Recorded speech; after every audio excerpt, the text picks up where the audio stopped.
তব কথামৃতং তপ্ত জীবনং কবিভিরীড়িতং কল্মষাপহম শ্রবণমঙ্গলম শ্রীমদাততম ভুবি গৃহন্তি চে ভুরিতাচনা।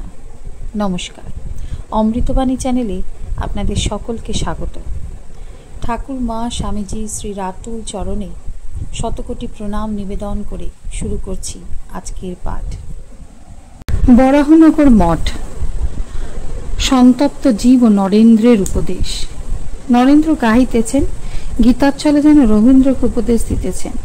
ছাড় মোহরে কুমন্ত্রণা, জানো তারে তবে যাবে যন্ত্রণা। নরেন্দ্র আবার গাহিলেন যেন রবীন্দ্রকে হিতবচন বলেছেন। পিলেরে অবধূত হো मतवारा, पियाला प्रेम हरि रसकारे, बाल अवस्था गेलो गोआई, तरुण भयो नारी बसकारे, वृद्ध भयो कफ वायु ने घिरा खटा, खाट पड़ा रहे जा मस्कारे, नाव कमल में है कस्तूरी, कैसे भरम मीटे पशुकारे, बिना सद्गुरु नर यासी ढूंढे, जैसा मृग फिरे बनकारे। কিয়ৎক্ষণ পরে মঠের ভাইরা কালী তপস্বীর ঘরে বসিয়া আছেন। গিরিশের বুদ্ধচরিত ও চৈতন্যচরিত দুইখানি নতুন পুস্তক আসিয়াছে। নরেন্দ্র, শশী, রাখাল, প্রসন্ন, মাস্টার ইত্যাদি বসিয়া আছেন। নতুন মঠে আসা পর্যন্ত শশী এক মনে দিন রাত ঠাকুরের পূজাদি সেবা করেন।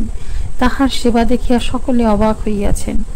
ঠাকুরের অসুখের সময় তিনি রাত দিন যেরূপ তাহার সেবা করিয়াছিলেন, আজও সেরূপ অনন্য মন এক ভক্তি হইয়া সেবা করিতেছেন। মঠের একজন ভাই বুদ্ধচরিত ও চৈতন্যচরিত পড়িতেছেন। সুর করিয়া একটু ব্যঙ্গভাবে চৈতন্য চরিতামৃত পড়িতেছেন। নরেন্দ্র বইখানি কাড়িয়া লইলেন, বলিলেন, এইরকম করে ভালো জিনিসটা মাটি করে? নরেন্দ্র নিজে চৈতন্যদেবের প্রেম বিতরণ কথা পড়িতেছেন। মঠের ভাই, আমি বলি, কেউ কারোকে প্রেম দিতে পারে না। নরেন্দ্র, আমায় পরমহংস মহাশয় প্রেম দিয়েছেন। মঠের ভাই, আচ্ছা, তুমি কি তাই পেয়েছ? নরেন্দ্র, তুই কি বুঝবি? তুই সার্ভেন্ট ক্লাস, ঈশ্বরের সেবকের থাক। আমার সবাই পা টিপবে, শরতামিত্তির আর দেশ পর্যন্ত। সকলের হাস্য। তুই মনে করছিস বুঝি যে সব তুই বুঝেছিস?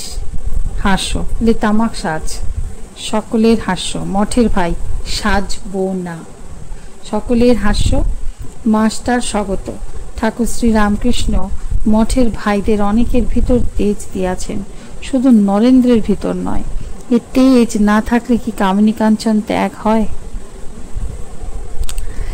মঠের ভাইদের সাধনা। পরদিন মঙ্গলবার, 10ই মে।